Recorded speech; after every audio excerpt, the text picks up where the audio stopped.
TVK minister சரத்குமாருக்கு எதிராக இப்போ போராட்டங்கள் எல்லாம் பண்ணுறாங்க. அவர் ஏதோ ஒரு ஐபிஎல் மேட்ச்சில் அவரே போட்ட வீடியோவை எடுத்து அவருக்கு எதிராக நீங்கள் பேசுவீங்களா?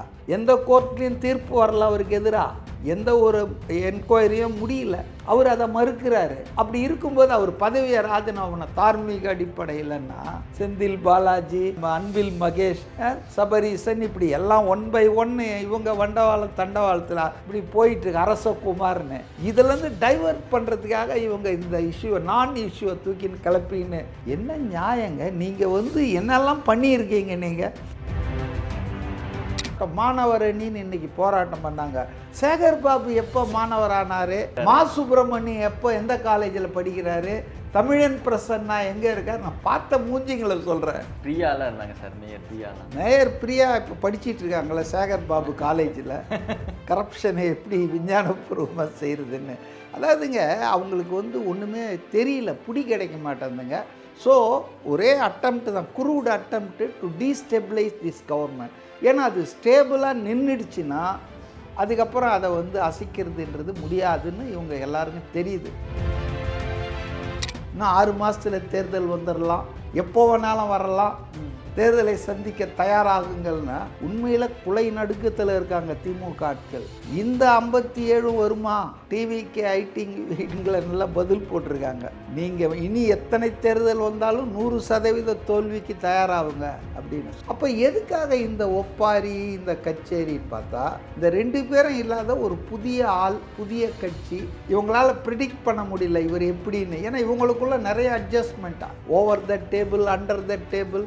என் ஆட்சியில் உங்களை ஒன்றும் பழி வாங்க மாட்டேன், உங்கள் ஆட்சியில் நான் யாரையும் பழி வாங்க மாட்டேன். இப்படி ஒரு அன்ரிட்டன் அக்ரிமெண்ட்டோடவே தான் ரூலிங் பார்ட்டியும் அவங்களுக்கு ஒரு பயம் வந்திருக்கு.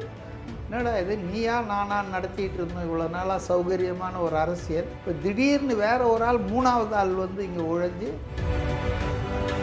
காதர் மொய்தீன் அவர்கள் பேட்டி கொடுத்துட்ருக்கார், முஸ்லீம் லீக் தலைவர். நாங்கள் அன்னைக்கு விஜய் கட்சியை ஆதரிக்கலைன்னா எங்கள் கட்சியே இல்லாமல் போயிருக்கோம்.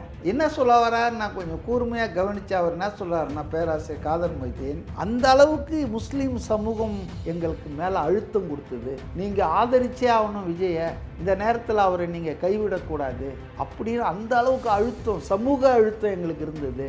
நீங்கள் ஆதரிச்சு இல்லைன்னா கட்சியே காணாமல் போயிருக்கோன்றார். முஸ்லீம் லீக் கட்சியே காணாமல் போயிருக்கோம். பாஜக, திமுக, அதிமுக இவங்க 3 பேர் தான் ஒரு கோயலிஷன் வர்றதுக்கான வாய்ப்பு இருக்குது. அப்போ இவங்க எல்லாம் சேர்ந்தா கூட 118 வராது. இப்போ திமுக, அதிமுக 2 பேரும் சேர்ந்து 118னா வெக்கம், மானம், சூடு, சொரணை எல்லாத்தையும் தூக்கி போட்டு ஆசை, வெட்கம், மரியாதைன்னுவாங்கல்ல. துணை முதல்வர் இபிஎஸ், முதல்வர் உதயநிதி இப்படி ஏதாவது பண்ணியிருப்பாங்க, அதுக்கு ஒரு விளக்கம் சொல்லிடுவாங்க. திராவிடர்கள் ஒன்றாக சேர்ந்தோம் இப்போ சொல்கிறாங்கல்ல, ஏன் நாங்கள் பங்காளிகள் ஒன்றா சேரக்கூடாதா? திராவிட கட்சிகள் எங்ககிட்டேருந்து போனவங்க தானே அவங்க. இன்னைக்கு எந்த கட்சியும் தேர்தலை சந்திக்க தயாராக இல்லைங்க, அதாங்க யதார்த்தம், இன்க்ளூடிங் டிவிகே. எல்லாருக்கும் வணக்கம், நான் உங்கள் வசந்த். இன்னைக்கு நம்ம கூட அரசியல் விமர்சகர் மதிவானந்த் சார் தான் இருக்காரு. சார் வணக்கம் சார். வணக்கம். டிஎம்கே வெர்சஸ் கல்யாண வீடு நெவர் எண்டிங் லவ் ஸ்டோரியாவே இருக்கு சார். இதுக்கு ஒரு முடிவே இல்லையா அப்படின்ற மாதிரி தான் இருக்கு. பார்த்தீங்களா, உங்களோட கருத்து என்ன? இல்லையே, நேற்று கல்யாண வீட்டில் இல்லையே, நேற்று வானகரத்தில் அதிமுக மாற்றுக் கட்சியினர் இணையம் விழாவில் தானே ஒப்பாரி ஆரம்பிச்சிருக்கு. நீங்கள் சொல்கிறது நிஜம்தான். அதாவது கல்யாண வீடு, காது குத்தல்னு பார்க்காம கடந்த 55 நாளாக திமுகவினர் தங்கள் தோல்வி குறித்து ஒப்பாரி வைப்பதும் கதறுவதும் முன்னெப்போதும் நாம் கண்டிராத ஒரு ஸ்பெக்டக்கிளாக இருக்குது. திமுக ஒரு சட்டமன்ற தேர்தலில் தோத்துறதுன்றது இது ஒன்றும் முதல் தடவை அல்ல, இது இறுதியானதும் அல்ல. அது தமிழ்நாட்டில் இப்போ இது வரைக்கும் என்ன 17 சட்டமன்ற தேர்தல்கள் நடந்திருக்கின்றன, 2026 சேர்த்து 17 டைம்ஸ். அதில் திமுக 6 முறை தான் வென்று ஆட்சி பண்ணியிருக்கு. அது ஒரு தேர்தல் 49 தொடங்கப்பட்டாலும் 52 கலந்துக்கல, 57லேயும் அவங்க ஆஸ் ஏ பார்ட்டி கண்டெஸ்ட் பண்ணல, இண்டிபெண்டன்ஸ் தான் கண்டெஸ்ட் பண்ணாங்க. 62லேருந்து தான் DMK as a political party contest பண்ண ஆரம்பித்தாங்க. அப்போ பார்த்தீங்கன்னு சொன்னால் பலமுறை தோல்வி அடைஞ்சிருக்காங்க, பெரும்பான்மையான தேர்தல்களில் தோல்வி அடைஞ்சிருக்கிறாங்க. இதுதான் தமிழ்நாட்டின் நிலவரம். அதனால் இன்னொரு முக்கியமான பாயிண்ட் என்னன்னா 1971 அப்புறம் திமுக நெவர் ரீஎலெக்டட். அதாவது 67 அண்ணா ஆட்சிக்கு வரார், முதல் தடவையாக திமுக ஆட்சி அமைக்குது. அன்ஃபார்ச்சுனேட்லி அண்ணா அவர்கள் 2 வருஷத்துலேயே இறந்துடுறாரு, உடல்நலம் சரியில்லாதால. 69 கலைஞர் அவர்கள் முதல்வராக ஆகிறாரு. அவர் என்ன பண்ணுறாருன்னா, அடுத்த எலெக்ஷன் 72 தான் வந்திருக்கணும் 5 வருஷம் படி பார்த்தா. ஆனால் அவர் என்ன பண்ணுறாருன்னு சொன்னால் அட்வான்ஸ் பண்ணி 71லேயே சட்டமன்ற தேர்தல். அப்போ அவர் 2 வருஷம் தான் இருந்திருக்காரு. இந்த 2 வருஷம் இருந்துட்டு அவர் ஒரு தேர்தலை ஃபேஸ் பண்ண அந்த 71 மட்டும்தான் டிஎம்கே காட் ரீஎலெக்டட். ஓகே. அதுக்கப்புறம் நடந்த எல்லா தேர்தல்லையும் DMK once it completes 5 years it will be thrown to the dustbin by the people. ஏன்னா அந்த மாதிரி அவங்க நடந்துக்குவாங்க அந்த 5 வருஷத்தில். அந்த இது ஏன் எக்ஸப்ஷன் ஆச்சுன்னு சொன்னால், மேபி 2 வருஷம் தான் கலைஞர் இருந்தார், அவரும் 5 வருஷம் இருந்திருந்தாருன்னா நிச்சயமாக இதே நிலை தான் அவருக்கும் வந்திருக்கும். ஸோ நான் எதுக்காக இதெல்லாம் சொல்கிறேன்னா, திமுக தோல்வியே சந்திக்காத கட்சி இல்லை.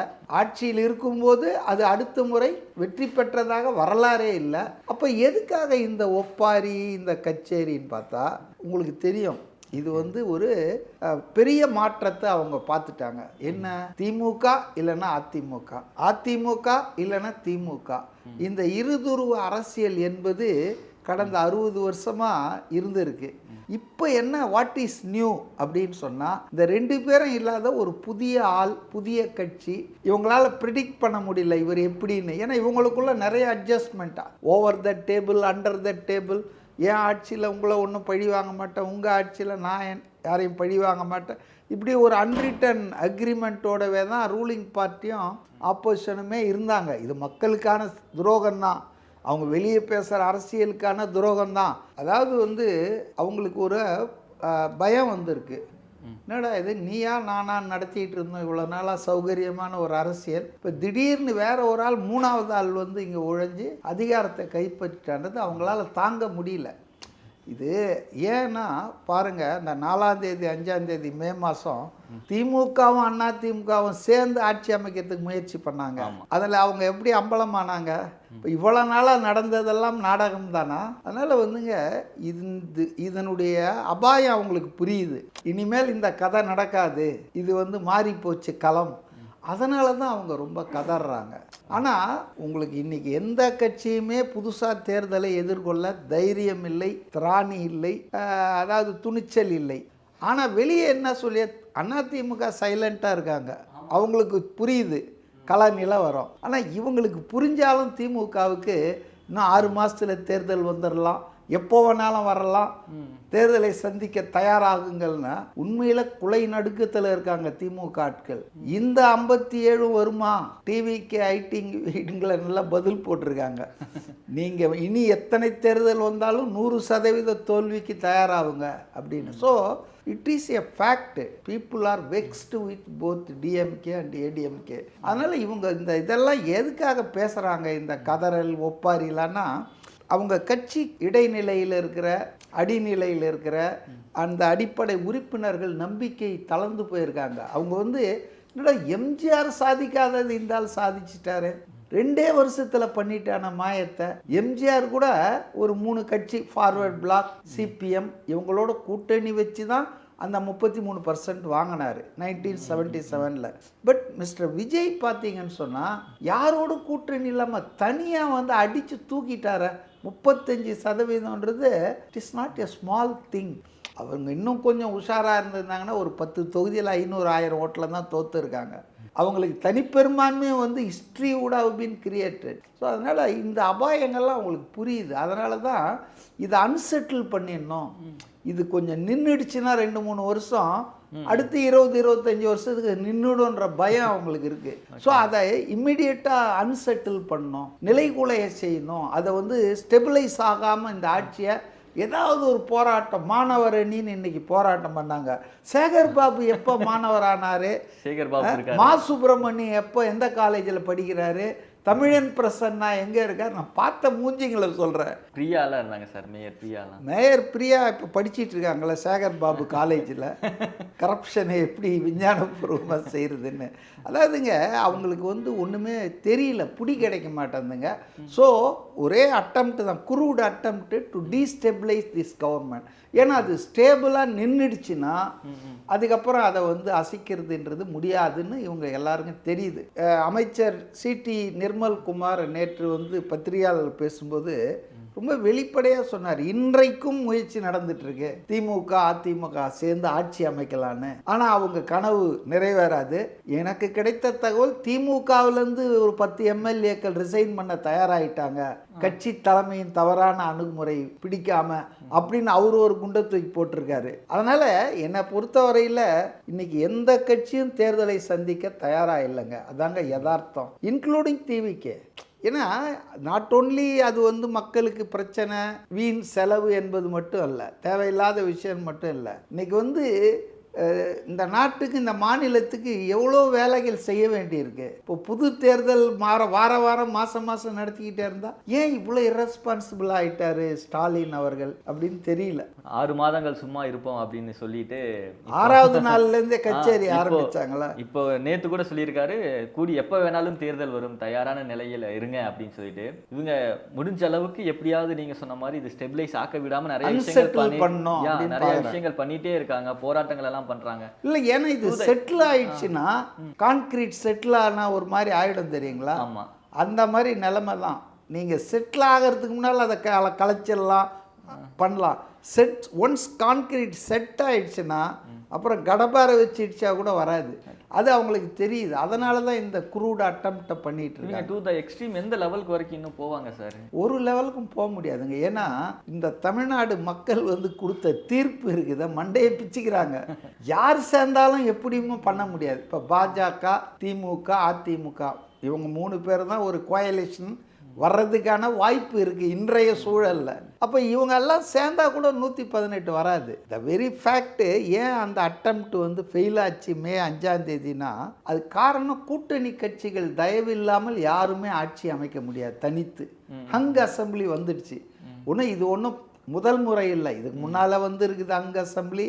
ஆனாலும் அப்போ கூட்டணி கட்சிகள் வெளியே இருந்து ஆதரவு கொடுக்க தயாராக இருந்தாங்க. ஆனால் இன்னைக்கு கூட்டணி கட்சிகள் வந்து அப்படி ஒரு மக்கள் தீர்ப்புக்கு எதிராக நாங்கள் போக மாட்டோம், இவ்வளோ நேற்று வரைக்கும் அமித்ஷா அடிமைன்னு சொல்லிட்டு இருந்த ஆளை இன்னைக்கு நாங்கள் முதல்வர் ஆக்கணும்னு சொன்னால் அது உங்களுக்கு உடன்பாடு. ஏன்னா அவங்களுக்கு விஜய் வந்துடக்கூடாது. எந்த அளவுக்கு அவங்க விஜயை பார்த்து பயந்து இருக்காங்க, விஜய் ஆட்சி அமைச்சிடக்கூடாது, முதல்வராக வந்துடக்கூடாதுன்றதில் நீங்கள் இதை பார்த்தே தெரிஞ்சுக்கலாம்.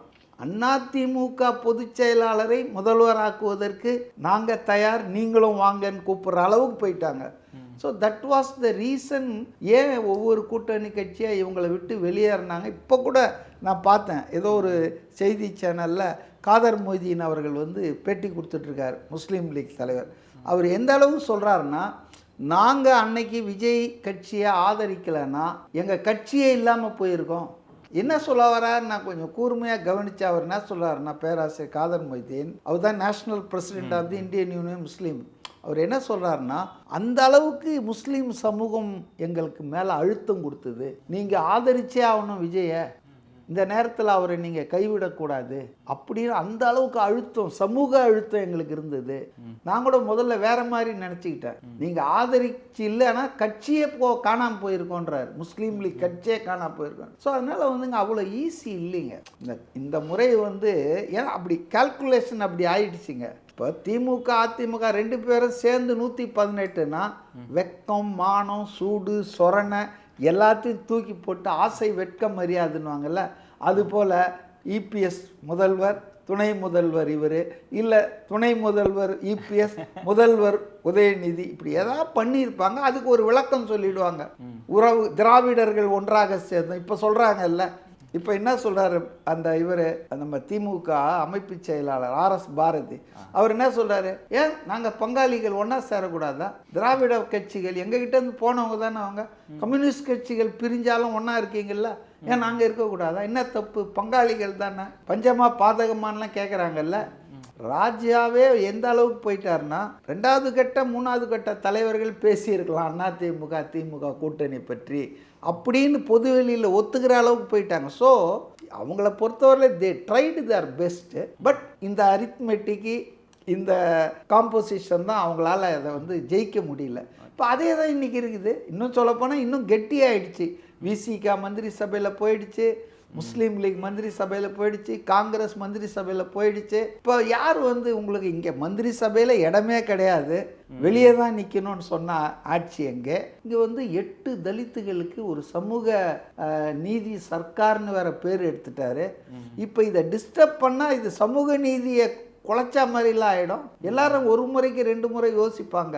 அதனால் இனி ஒரு தேர்தல் நடந்தாலும் தாவேகா 1977 எப்படி எம்ஜிஆர் ஜெயிச்சு 80ல் தோக்கடிச்சிட்டாங்கல்ல பார்லிமெண்ட் எலெக்ஷனில், அவருக்கு மெஜாரிட்டி கிடைக்கல, மக்கள் ஆதரவு இழந்துட்டாருன்னு திருப்பி பவுன்ஸ் பேக் இல்லை, சட்டமன்ற தேர்தலில் திருப்பி அதிக சீட்டில் வந்தார். The same scenario same situation will repeat. இதுதான் என்னுடைய கருத்து. டிவிகே மினிஸ்டர் சரத்குமாருக்கு எதிராக இப்போ போராட்டங்கள் எல்லாம் பண்ணுறாங்க. அவரோட அந்த ஒரு செயல் வந்து நிறைய விமர்சனத்துக்கு உள்ளாயிருக்கு சார்.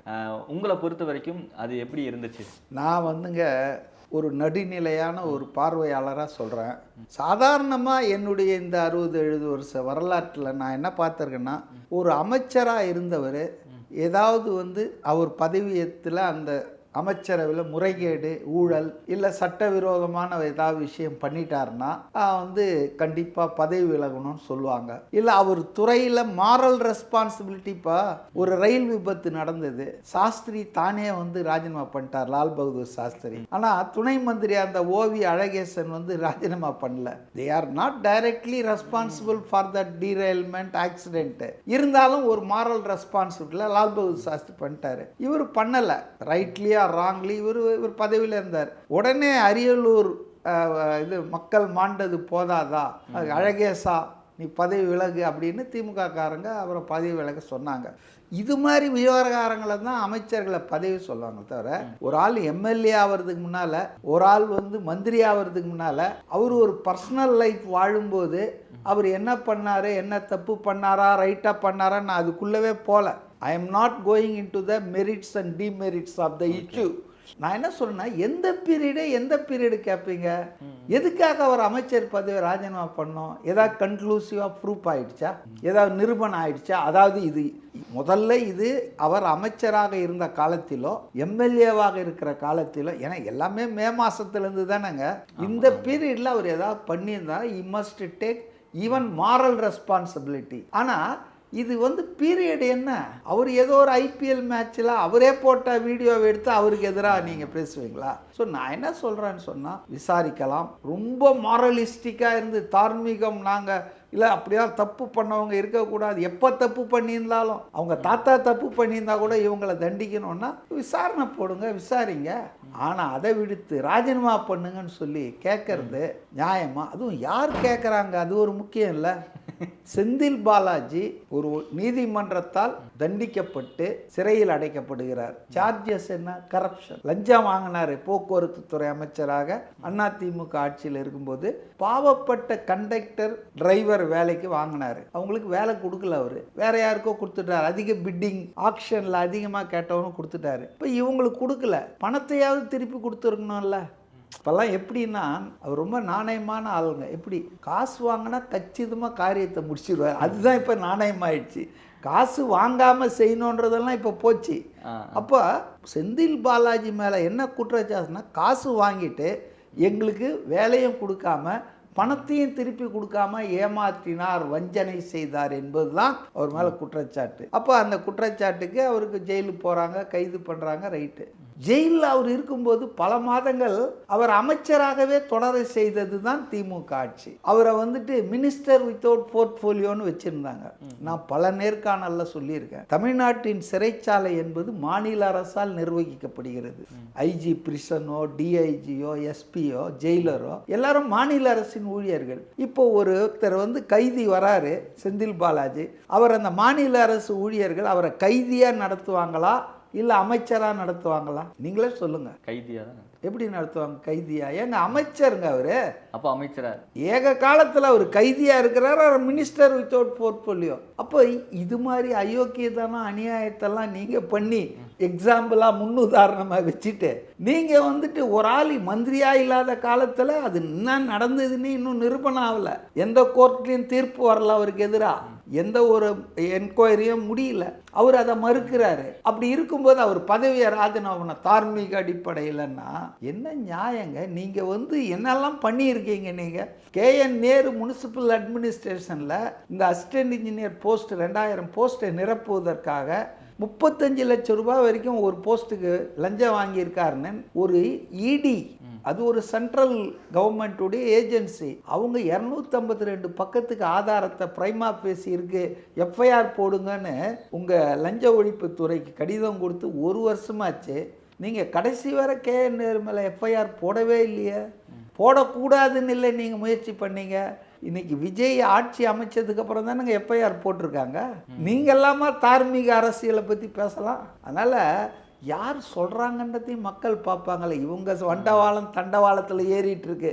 ஏவா வேலு, சிவசங்கரன், செந்தில் பாலாஜி, சபரீசன், இப்படி எல்லாம் 1 by 1 இவங்க வண்டவாளம் தண்டவாளத்தில், இதே நம்ம அன்பில் மகேஷ் இப்படி போயிட்டு இருக்கு, அரசகுமார்னு. இதுலேருந்து டைவர்ட் பண்ணுறதுக்காக இவங்க இந்த இஷ்யூவை இஷ்யூவை தூக்கின்னு கிளப்பின்னு மாணவர் அணி பண்ணுது. திமுக பண்ணல. யார் மாணவர்னா இவங்கெல்லாம் இதுதான். சேகர் பாபு, மா சுப்பிரமணியம், தமிழன் பிரசன்னா, அப்புறம் இன்னொருத்தர் கூட மேயர் பிரியா, இவங்கெல்லாம் தான் மாணவர்கள் திமுக. பாவமாக இருக்குது எனக்கு அவங்கள பார்த்தா.